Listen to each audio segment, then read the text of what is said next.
Dua orang warga desa Talang Bulang, Kecamatan Talang Ubi, Kabupaten Pali, nyaris saja tewas usai dipukuli dua orang bersenjata tajam.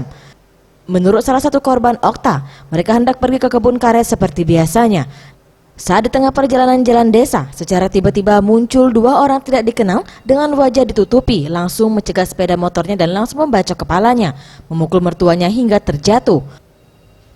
Setelah melukai, ia bersama mertuanya, kedua tersangka pelaku kabur tanpa berkata apapun, serta tidak mengambil barang maupun sepeda motornya.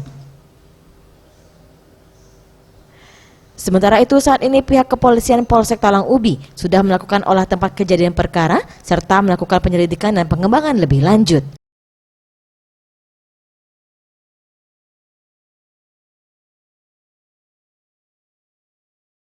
Baris Simbolon, Sriwijaya TV.